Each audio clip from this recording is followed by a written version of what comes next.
Hey guys, this is Odie. You know me from Instagram. My name is Jacqueline, aka Queen of DC. So I just wanted to first introduce you to this guy because, well, he runs our house. And you might see him popping up and down, off the bed, on the bed, running around, maybe even a little bark here and there. So I figured you should get acquainted before he interrupts me, which he inevitably will. A couple of days ago, I posted a few shots on my Instagram story of me with a faux bang, a faux fringe, if you will. And it's the easiest thing ever. And a lot of people ask me, are you wearing clip-on bangs? Even my boss was super confused as to how I was able to kind of pull off that fringe bang look without having to use any extensions, any bangs. I told you. Where was I at? Fringe bangs without extensions, without any clip-ons, without anything except your natural hair and a few tools that you probably already have laying around your beauty area. So let me start off by showing you some of the tools you're gonna need to be able to pull off this faux fringe look. So one thing you could probably guess, the first item that you're gonna definitely need, it's gonna anchor everything together, and that is bobby pins. The second thing you're gonna need, and this can kind of vary depending on your hair type, is some sort of elastic band to keep everything in place. I just use your average hairband, but some people prefer, if you have finer hair, to use just one, you know, those little elastic hairbands. Because of the texture of my hair being a little thicker, I do need a full hair tie to pull this style off, but if you have finer hair, an elastic band might work better for you. The third thing you're gonna need, and this is a really important one because it gives you the perfect texture to pull off this look, is dry shampoo. Now, I really love Not Your Mother's. It's for a few reasons. It's super affordable. You can find it anywhere. And then one thing I really like about it is that it doesn't have a super overpowering smell.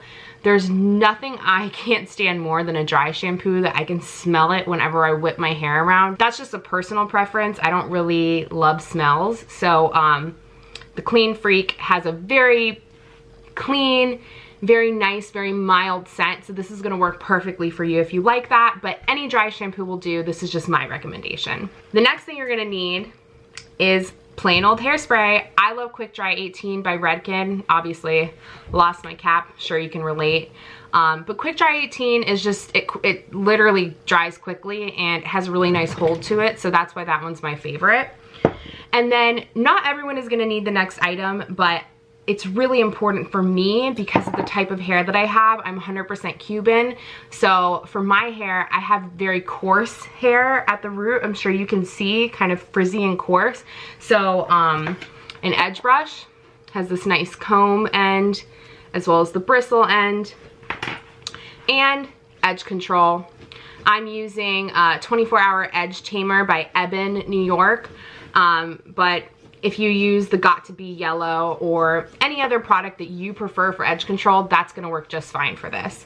So the next thing you're gonna need is something I know you all have lying around at home. It is a flat iron. So this is gonna be for when you pull these bangs forward, they're gonna look crazy. It's gonna look like you have a little palm frond hanging from your head. So you are gonna need to curl the bangs to keep them looking how you want to do it. And so I prefer a flat iron for that, but if you'd like to use a curling iron, that works just as well. I use this brush, just a plain old paddle brush, and I just brush my hair back.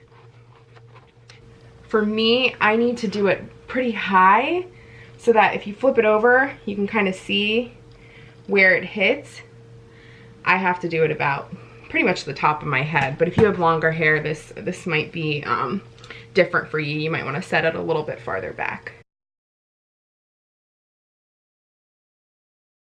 And then you kind of just want to check, depending on your haircut, you want to make sure that you're kind of even on both sides. My haircut, I'm actually growing out an asymmetrical type cut. It was shorter in the back, longer in the front. So you'll see I kind of have these 2 points, and then the rest of the ponytail's a little shorter.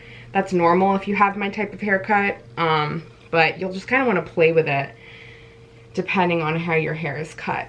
So what I do is I just take the edge brush, I kind of put a glob on there. So typically if I'm combing out my baby hairs, I do a little styling, a little, you know, curl and curve.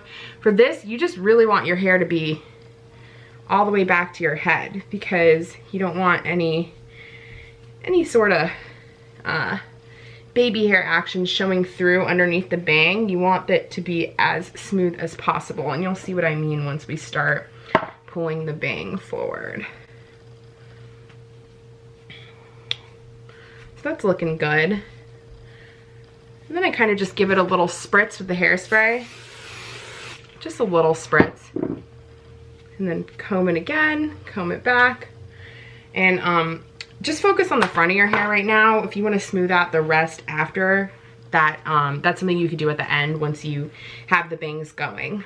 You're gonna take the dry shampoo and spray it into your ponytail to give you some texture. You want it to be kind of like, I don't know, you want it to have just like a nice feel to it so you can build a top knot out of it. And then once you do that, you'll have a really nice canvas to work with. So from here, the most important part here is to choose the right amount of hair and pin it in the right place. Hopefully you've nailed where on your head to place the pony to get the right bang. But the next most important part is getting the right amount of hair for the bang and leaving the right amount of hair for the bun. So for me, I think I chose about a 1 inch by 1 inch section of hair just to have like a nice full look. And then you're just gonna wanna brush that forward. Just a nice, smooth, kind of pulling it forward. So I'm gonna take my first bobby pin and I'm just gonna put it about halfway between my hairline and where your ponytail begins. So I think that'll be about here. So let me just show you. You want to put it in a good spot because you want to make sure that you're covering it with your top knot, because you don't want people to see where you pin it, because that'll be a dead giveaway that you have the faux fringe going on.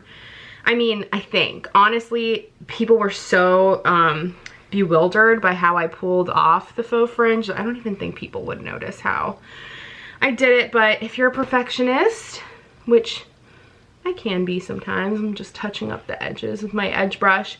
But if you're a perfectionist, you might want to just make sure that you're hiding those pins. So by now you should have like your little, just the foundation of your little bangs.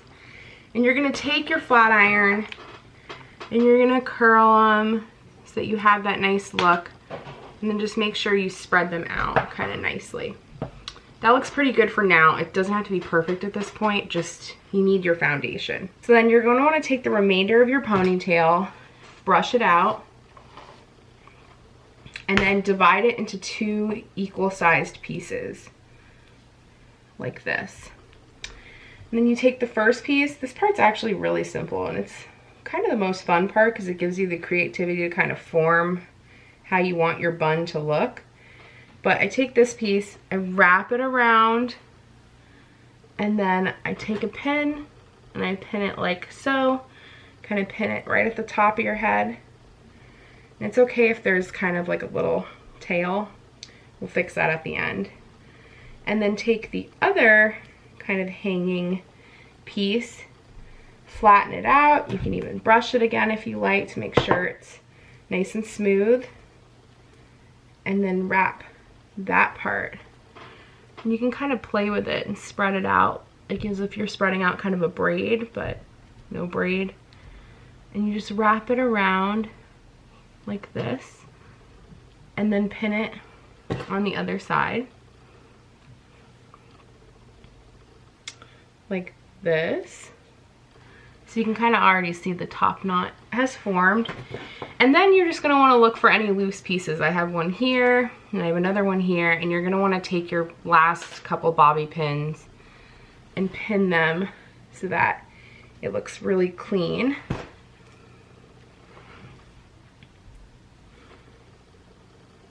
Like this. Cool. So that looks pretty good. You kind of just want to make sure that you're spreading out where you've made the fake fringe so that it doesn't look too sparse. This looks pretty good. And you can always touch up the bangs with your flat iron again if you don't think that they're curly enough.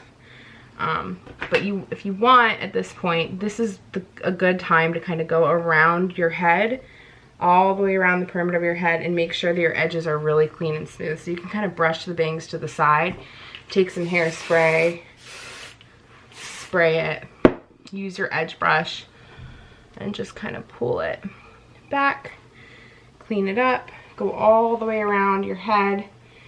If you have kind of flyaways in the back of your head like I do, use some more bobby pins to secure it.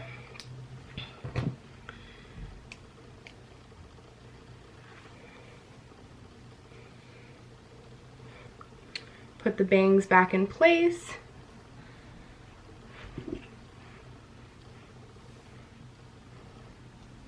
Kind of play with them, make sure they're kind of how you like them, to your liking. Spray them, and you're done. You have a really cute hairstyle, but I don't know if you've made the same mistake I've made probably like 4 or 5 times in my life, where I've cut my bangs on a whim, either had a hairstylist do it, or even in my more desperate times in college and in my early 20s, just went ahead and cut them myself. Not a good idea. This is a really good solution if you just want to play around with bangs for a couple days, but not have to actually fully commit. So I hope you guys enjoyed this tutorial. Really quick, easy way for when you have kind of dirty hair, or you're just in a hurry and you don't really know how else to wear your hair. I would say once you get the hang of it, this should take you no more than 10 minutes tops. And it's really something good to have in your back pocket for those days, like I said, when you have to run out the door, but you want to look polished. So I hope this helped. If you have any questions, go ahead and drop them down in the comments below, or reach out to me on Instagram via DM. I'm at kweenofDC, and I will be sure to answer and help you in any way that I can. So until next time, au revoir.